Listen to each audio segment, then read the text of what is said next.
Hi అండి. ఈరోజు వీడియోలో గరం మసాలా పొడి, ధనియాల పొడి, జీలకర్ర పొడి, అలానే అల్లం వెల్లుల్లి పేస్ట్ హైజెనిక్‌గా మంచి ఫ్లేవర్స్‌తో చాలా ఈజీగా చేసి చూపిస్తానండి.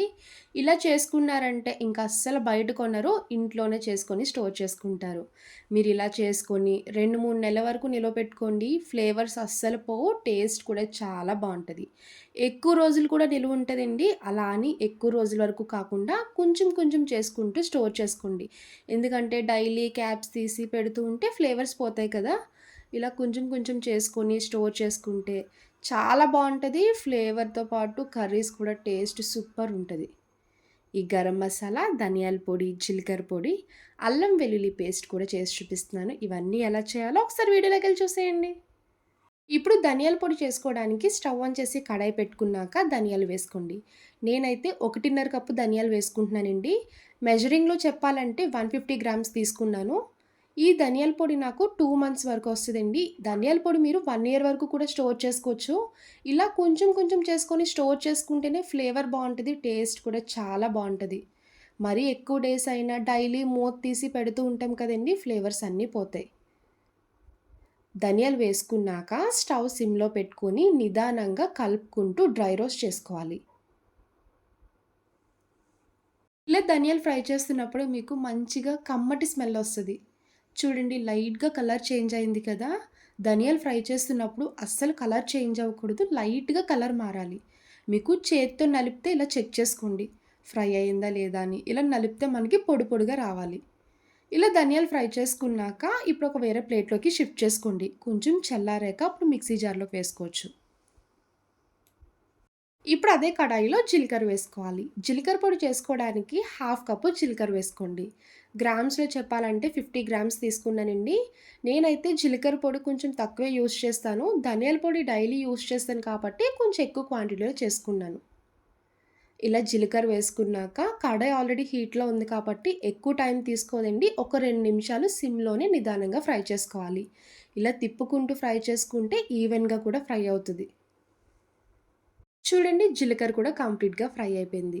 మీకు ఫస్ట్ టైమ్ చేసే వాళ్ళకి ఫ్రై అయినట్టు తెలియాలి అంటే ఫ్రై చేస్తున్నప్పుడే మీకు మంచి అరోమా వస్తది. దాన్ని బట్టే మీకు అర్థమైపోద్ది. ఇప్పుడు ఈ జీలకర్ర కూడా వేరొక ప్లేట్‌లోకి షిఫ్ట్ చేసుకోవాలి. ముందుగా ధనియాల పొడి, జీలకర్ర పొడి పౌడర్ చేసేసుకోవాలి. ఇలాంటి ఒక మిక్సీ జార్ తీసుకొని ముందుగా డ్రై రోస్ట్ చేసుకున్న ధనియాలు వేసుకోండి. ధనియాలు ఇలా కంప్లీట్‌గా చల్లారిపోవాలి. మూత పెట్టుకొని ఫైన్ పౌడర్‌లా మిక్సీ చేసుకోండి. చూడండి వీడియోలో చూపిస్తున్నట్టు ఇలా మెత్తగా మిక్సీ చేసుకోవాలి. ఇలా రెడీ చేసుకున్న ధనియాల పొడిని ఇప్పుడు ఒక డబ్బాలో స్టోర్ చేసుకోండి. ఇలా గాజు సీసాలో ఉంటే గాజు సీసాలో స్టోర్ చేసుకోండి. ఫ్లేవర్స్ అస్సలు పోవు. ఎక్కువ రోజులు కూడా నిలువ ఉంటది. లేదంటే స్టీల్ డబ్బాలో అన్నా స్టోర్ చేసుకోవచ్చు. ఇలా కొంచెం కొంచెం చేసుకొని స్టోర్ చేసుకోండి. ఫ్లేవర్స్‌తో పాటు కర్రీస్‌లో వేసినప్పుడు టేస్ట్ సూపర్ ఉంటది. ఇలా రెడీ చేసుకోవడం వల్ల మీరు బయట అస్సలు ప్యాకెట్స్ కొనరు. ఒక్కసారి కొనడం మానేసి ఇలా ఇంట్లోనే చేసుకోండి. చాలా అంటే చాలా బావుంటది. చూసారు కదా ధనియాల పొడి చాలా సింపుల్‌గా రెడీ అయిపోయింది.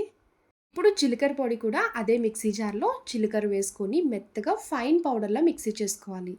బరుకన్నది ఎక్కడా ఉండకూడదండి. మెత్తగా మిక్సీ చేసుకుంటేనే బావుంటది. ఇలా మిక్సీ చేసుకున్న జీలకర్ర పొడి తీసుకొని ఇలా ఎయిర్ టైట్ కంటైనర్‌లో వేసుకొని స్టోర్ చేసుకోవచ్చు. వేయించిన జీలకర్ర పొడి టేస్ట్ బావుంటది. ఫ్లేవర్ కూడా చాలా బావుంటదండి. మజ్జిగ చేసుకుంటారు కదా! అందులో కొంచెం పుదీనా, కొత్తిమీరి, కరివేపాకు వేసుకొని, పావు టీ స్పూన్ ఈ వేయించిన జీలకర్ర పొడి వేసుకోండి. మజ్జిగ టేస్ట్ అయితే సూపర్ అంటే సూపర్ ఉంటది. చూడండి జీలకర్ర పొడి కూడా చాలా సింపుల్‌గా రెడీ అయిపోయింది కదా! ఇంకా లేట్ చేయకుండా ఇంట్లో ట్రై చేయండి. చాలా ఈజీ ప్రాసెస్. ఇప్పుడు గరం మసాలా ఎలా చేయాలో చేసి చూపిస్తాను. ఇప్పుడు గరం మసాలా పౌడర్ రెడీ చేసుకోవడానికి స్టవ్ ఆన్ చేసి అదే కడాయి పెట్టుకున్నాక 10 వరకు లవంగాలు వేసుకోండి. మీరు కౌంట్ చేసైనా వేసుకోవచ్చు. 2 స్టార్ అనాసి వేసుకోండి.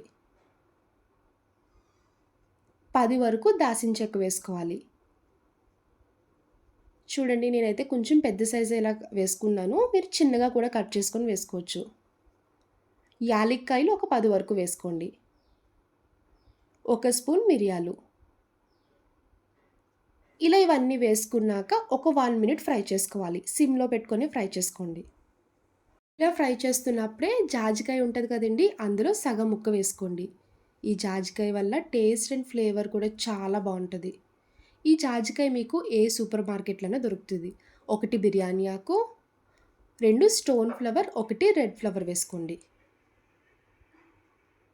ఇలా ఇవన్నీ వేసుకున్నాక ఒకసారి మళ్ళీ ఫ్రై చేసుకోవాలి. ఇప్పుడు ఇందులో 5-6 స్పూన్స్ వరకు ధనియాలు వేసుకోండి. 1 టీ స్పూన్ జీలకర్ర, ఇంకో 1 టీ స్పూన్ సాజీరా, హాఫ్ టీ స్పూన్ సోంపు, 5 వరకు ఎండుమిరపకాయలు వేసుకోండి. 1 టీ స్పూన్ కసూరి మేతి. మెయిన్‌గా కసూరి మేతి వేయడం వల్ల ఫ్లేవర్, టేస్ట్ చాలా బావుంటది. కసూరి మేతి వేయడం అస్సలు మర్చిపోకండి. ఈ బిర్యానీ స్పైసెస్ అన్నీ మీకు ఎక్కడైనా దొరుకుతాయండి. ఏ సూపర్ మార్కెట్‌కి వెళ్ళినా కూడా అన్నీ దొరుకుతాయి. 5 వరకు ఎండుమిరపకాయలు వేసుకోవాలి. ఈ గరం మసాలా మీకు చేసినప్పుడు మాత్రం అస్సలు కన్‌ఫ్యూజన్ అవ్వకండి. ఎందుకంటే స్పూన్స్‌తో మెజర్ చేసి వేస్తున్నాను. స్టార్టింగ్ మసాలా దినుసులన్నీ కూడా కౌంట్ చేసి వేసి చూపిచ్చాను. ఇన్‌కేస్ మీకు డౌట్ అనిపిస్తే కామెంట్ సెక్షన్‌లో అడగండి. ఇంకా క్లియర్‌గా చెప్తాను. ఇప్పుడు ఇందులో హాఫ్ టీ స్పూన్ ఉప్పు వేసుకోవాలి. ఇందులోనే పావు టీ స్పూన్ ఇంగువ వేసుకోండి. ఇలా ఇవన్నీ ఫ్రై చేసుకున్నాక ఇంక వెంటనే స్టవ్ ఆఫ్ చేసుకోండి. ఆల్రెడీ మసాలా దినుసులు కడాయి హీట్‌లో ఉంది కదా! హాఫ్ టీ స్పూన్ గసగసాలు వేసుకోవాలి. గసగసాలు తొందరగానే ఫ్రై అయిపోతాయి కాబట్టి లాస్ట్‌లో వేసుకోండి. ఇలా గసగసాలు వేసుకున్నాక ఒకసారి కలుపుకోవాలి. స్టవ్ ఆఫ్ చేసుకున్నాం కదండీ! ఈ హీట్‌కే కొంచెం బాగా ఫ్రై అయిపోతాయి. ఇలా ఫ్రై చేసుకున్నవన్నీ ప్లేట్‌లోకి షిఫ్ట్ చేసుకోండి. కంప్లీట్‌గా చల్లారిపోయాక అప్పుడు మిక్సీ జార్‌లోకి వేసుకోవచ్చు. మసాలా పొడి చేసుకున్నప్పుడు మాత్రం ఇలా ఫ్రై చేస్తున్నప్పుడు ఘాటు బాగా తెలుస్తది.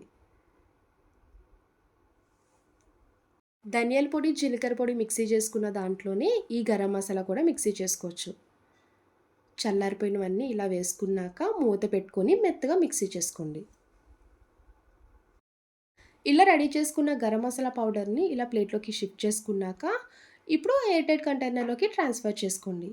ఈ గరం మసాలా పౌడర్ మీకు ఎన్ని మంత్స్ అయినా స్టోర్ చేసుకోవచ్చు.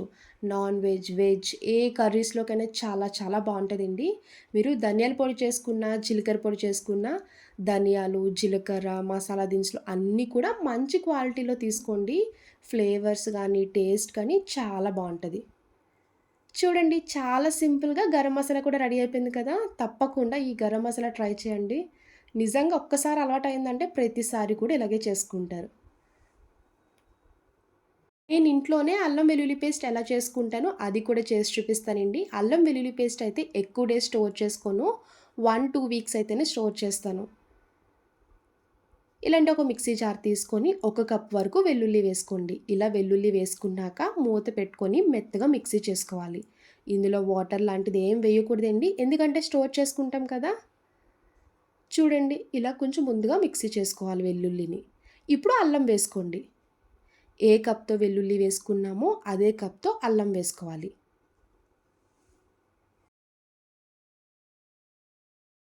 నేను అల్లం వేసినప్పుడు ఆ వీడియో క్లిప్ మిస్ అయిందండి. ఏ కప్‌తో వెల్లుల్లి వేసామో అదే కప్‌తో అల్లం వేసుకోవాలి. 2 ఈక్వల్ క్వాంటిటీలోనే వేసుకోండి.